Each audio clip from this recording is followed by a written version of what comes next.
let's have a look at this season's predictions then. Is there a surprise winner?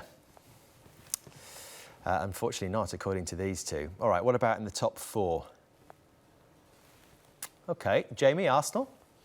Well, I mean, you look at Man United, they don't even know the penalty taker is, so, I mean, the chances of getting the top 4.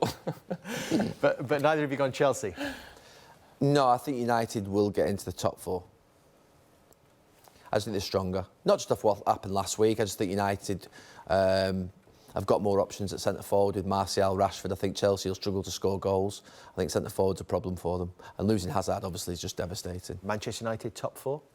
Listen, it's a toss-up with Arsenal. I think it's whoever goes probably furthest in the Europa League, that could cause a problem in terms of that. But when you're talking about Manchester United having more options up front than Chelsea, yeah, totally agree with that. But I actually think the firepower Arsenal have got may even just edge Manchester United. I think in Lacazette and Aubameyang, that's a proper goal threat. That probably as good as anything in terms of 2 strikers in the league. You think of Liverpool and City, but they play with sort of 1 striker, 2 wide players. But they look like they've got an abundance there in attacking, and we still haven't really seen Pepe yet. Top 6. You went for Everton last year, and you both think Everton again. Well, we talked plenty about Wolves and Leicester earlier. Top scorers. You've gone for the same ones that you went for last season. He picks Aguero every year. He's never been top scorer. I know. Well, he has been, hasn't he? I don't think he has. No, he should be. He should be for his quality, but he does get injuries sometimes, and that stopped him. But I think he will do it one day, and this is the year, I think. We were talking earlier about Kevin De Bruyne, so it's probably no surprise that you both think he's going to be the player of the year. I'm interested in the young talent, though. Everton's new signing, Jamie. Yeah, I thought I'd done him one to watch. Did you get that wrong? Yeah. Well, he's only 19, isn't he? OK, we'll go with him. I haven't seen him play yet. Don't you think he could be good? Who did you go for, Gary? I've forgotten James already. Maddison. James Maddison? Yeah, I think he's outstanding.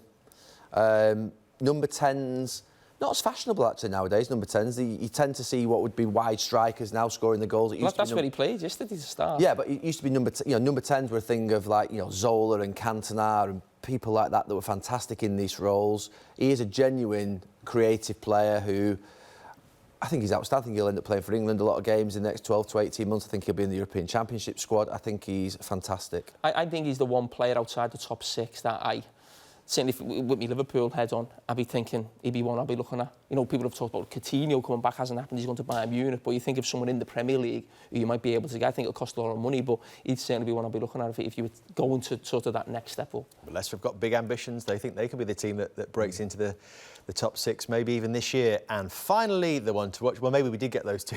Mason Mount was a young one. They couldn't read your writing, could they? They couldn't read your writing. So Mason Mount then. Yeah, he was my young one. Moise Keane was me one to watch. Mason Mount, we were talking about him yesterday, the 2 young players. One to watch because the fact that, as you just mentioned, we don't see... When young players come through, a lot of the time you see someone playing full-back defender, actually playing in a position where it's a vital part of the position, and that's normally where the superstars come in. You buy a foreign player from a different league and you bring them in. So if Chelsea are going to use a young English player in that position, I think it'd be brilliant for him. He obviously showed glimpses or more than glimpses yesterday. But Moise Keane, I think, is one to watch in that. Coming away from Juventus, coming to Everton, I haven't seen him play yet, but it almost seems like a snip in terms of price, what they've paid. Mine was Paul Pogba. It was picked at 10 o'clock this morning. I think Paul Pogba could even be Player of the Year. That sounds like maybe a bold statement. A stupid statement. Be quiet. He has the potential to be the best player in this league. I think he's the biggest personality in this league. And I think that for me, Manchester United's season rests a lot upon him in terms of how well he plays. Not great tonight in the sense of how he played. I don't think he was brilliant. I don't think he was bad. But I think for me, he could be Player of the Year. He's one to watch for me in terms of, obviously, there's loads of speculation around him, but he's going to stay at United, I think, for another year. And I think that a lot of United's success this season is dependent upon how he plays and whether he can reach what is his really high standard, which we know he can achieve.